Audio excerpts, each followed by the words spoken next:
El ecofeminismo y la paz ambiental puede ayudar a mitigar los impactos del desarrollo convencional, ya que por medio de la paz ambiental, el cual busca potenciar las capacidades internas de una región o comunidad local y así ser utilizada para fortalecer la sociedad y su economía, para que sea sustentable y sostenible en el tiempo. Se buscará un tipo de trato o pacto en el cual haya formas de tener un lugar digno y con las capacidades económicas para tener un desarrollo convencional, sano y que tenga proyecciones positivas a largo plazo. Por parte del ecofeminismo se buscarán alternativas para llegar al propósito principal, el cual es tener el desarrollo convencional adecuado. Tendrán la forma de organizar un mejoramiento de la calidad de vida para los habitantes del lugar escogido para realizar dicho desarrollo convencional, extrayendo y potencializando las capacidades de este lugar al máximo, teniendo ofertas de bienes y servicios, realizando un pacto de confort para los habitantes, modernizando el ambiente en el cual se trabaja para tener una relación de buena calidad y potencializarlo a largo plazo. Antes de responder la pregunta, debemos recordar qué es el fracking y qué es el glifosato, para tener una respuesta explícita del tema a tratar. El fracking es una técnica que da respuesta con la creciente demanda de energía con recursos más amplios. Sus detractores lo consideran un grave riesgo para la salud y para el medio ambiente. El fracking, para algunos de la nueva frontera en materia de combustibles, promete polémica por años a venir, lo cual hemos visto actualmente. El glifosato es un herbicida sistemático de amplio espectro y secante de cultivos. Es un compuesto organofosforado, específicamente un fosfato. Bueno, podemos ver cómo este se utiliza para matar las malas hierbas, especialmente las malas hierbas anuales, de hoja ancha y los pastos que compiten con los cultivos. Pero ahora nos toca preguntarnos qué pasa con el glifosato en el ambiente. Entre las muchas cosas que pasan, podemos ver primero cómo las plantas pueden absorber el glifosato a través de sus hojas. El glifosato también se pega firmemente al suelo, pero se descompone rápidamente por las bacterias. Un poco de glifosato puede quedarse en el aire por un rato cuando se aplica con un atomizador a las plantas, sin embargo no entra al aire desde el suelo. Por otro lado, podemos ver que normalmente el glifosato no entra al agua, sino que se aplica con un atomizador a la superficie del agua, y lo último es que el glifosato no se acumula en la cadena alimenticia. Ahora bien, teniendo en cuenta que estas prácticas indiscutiblemente fueron descubiertas por científicos e investigadores en pro de la renovación energética y la regulación de cultivos, no quiere decir de ninguna manera que sean las mejores alternativas para solucionar el problema que existe hoy con el cambio climático y la alteración del suelo para el cultivo, ni la salud pública, ni la economía de un país. Siendo objetivos, quienes se oponen a detener estas prácticas es porque no le ven lucro a su propio beneficio, porque le ven lucro a su propio beneficio, porque está más que demostrado por la ciencia que el fracking lleva a un aumento de metano a la atmósfera, que por tanto conlleva el calentamiento global que nos concierne a todos. Nos podríamos preguntar, ¿acaso hay una mejor manera para aprovechar los recursos naturales? Y la respuesta es sí. Podemos aprovechar los gases de CO2 que han podido generar energía limpia y renovable en algunos casos. También está el hidrógeno, que es de las moléculas más versátiles y de bajo costo como el CO2. Pero ¿son el hidrógeno y el carbono igual de rentables que el uso del metano? Por supuesto que no, y al no haber financiación necesaria, el fracking y el glifosato serán la técnica a elegir por empresarios y gobernantes que maximizan sus números, negando los reportes de entidades que se dedican a evaluar constantemente la calidad de la vida para todos los seres vivos que hay en la Tierra. Los científicos, por otra parte, intentan de todas maneras posibles hacerlos entender que vamos por el camino equivocado y que quizás en una idea no tan descabellada nos lleve a la extinción. Para establecer un debate de los aguacates de sangre de México en relación con la bioética, es necesario delimitar qué significan ambos conceptos. El término aguacates de sangre es un término que se ha utilizado para describir la situación de México relativa a la producción de aguacates, ya que el aumento de la demanda por este rico vegetal en estos últimos años ha generado efectos adversos para la población. Abro comillas, afirman que al estimular el mercado, la creciente demanda ha atraído a organizaciones criminales y violencia a la industria del aguacate. Cierro comillas, Erickson y Owen 2020. Y de esta manera se ha generado mucha violencia en zonas productoras de aguacates como Michoacán, todo esto sin contar el impacto ambiental, ya que lo que ha sucedido es que con el aguacate genera muchas ganancias, se han deforestado bosques, se han, quitado otros tipos de cultivos de vegetales distintos, todo para producir aguacate, lo que ha generado un impacto ambiental. La bioética es descrita como el estudio sistemático de la conducta humana en el ámbito de las ciencias de la vida y la salud, analizados a la luz de los valores y principios morales. Por la enciclopedia de Bioethics, Drake, 1978.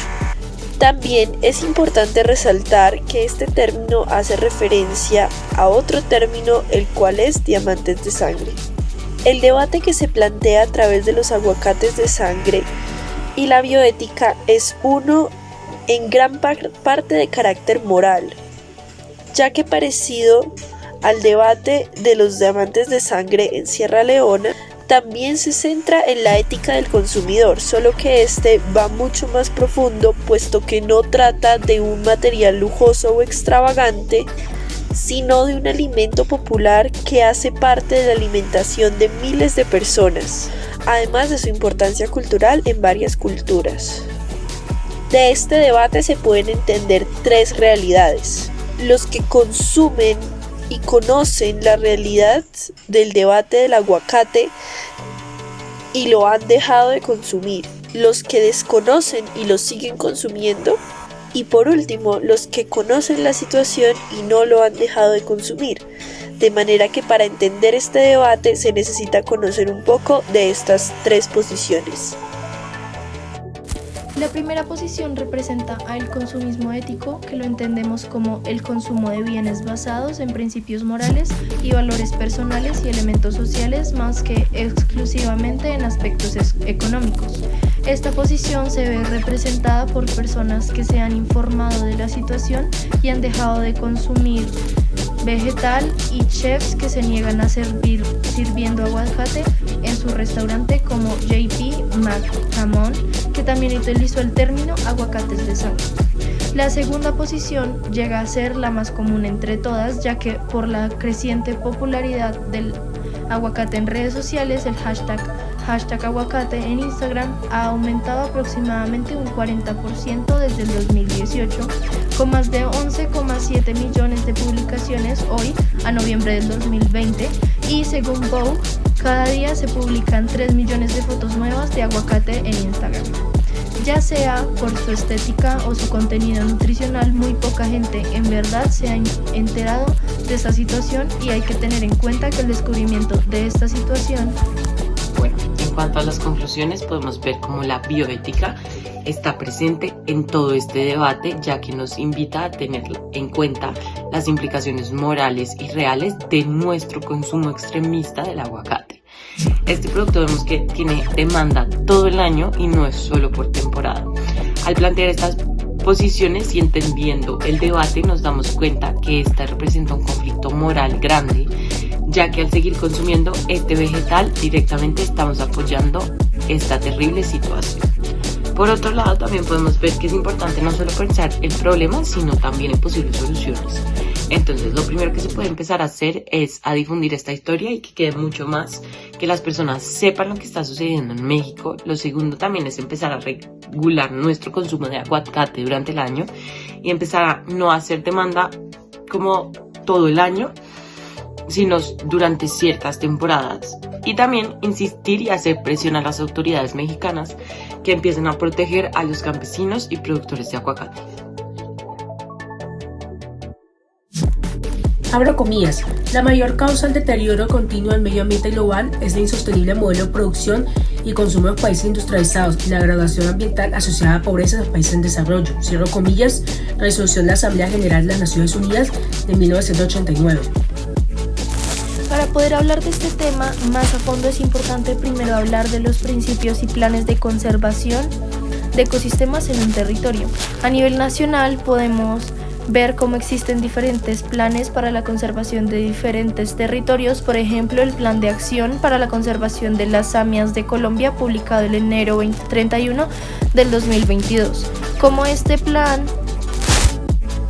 En los principios de conservación de los ecosistemas es importante hablar de cómo la conservación de la naturaleza y los ecosistemas mismos tienen gran importancia ante los valores intrínsecos de la naturaleza, sus valores instrumentales o económicos y sus valores emocionales, espirituales y psicológicos.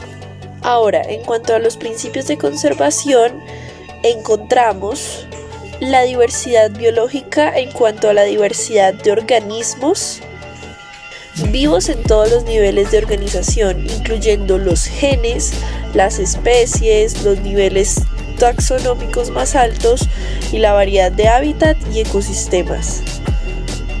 Bueno, ahora, para tener en cuenta el comercio justo y poder contestar la pregunta es muy importante tener en cuenta que este es un acuerdo diseñado precisamente para ayudar a los países productores en crecimiento a lograr relaciones comerciales sostenibles y equitativas.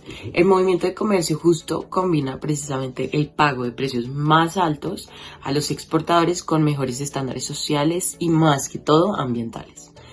Entonces, para mejorar el comercio justo, aplicando los principios de la conservación de ecosistemas en un territorio como ya lo vimos que predomina la diversidad del ecosistema, podemos ver que se pueden hacer muchas cosas, desde reducir las emisiones de gas de efecto invernadero CO2 lo más posible en cuanto a como estas grandes empresas o las empresas de comercio no lo piensan muchas veces. Es muy importante tener en cuenta la reducción de los gases de efecto invernadero. O por otro lado, es promover las prácticas de la economía circular, es muy importante, generando así el mínimo de residuos, especialmente los residuos plásticos, que son los que muchas veces se ven más afectados en cuanto a la pérdida de biodiversidad y de los ecosistemas, y reciclando lo máximo posible. Y por último sería también apostar por la biodiversidad como parte de la producción de los productos, que es lo más importante de todo. Vemos que este tema es muy importante y hay que investigarlo muy a fondo.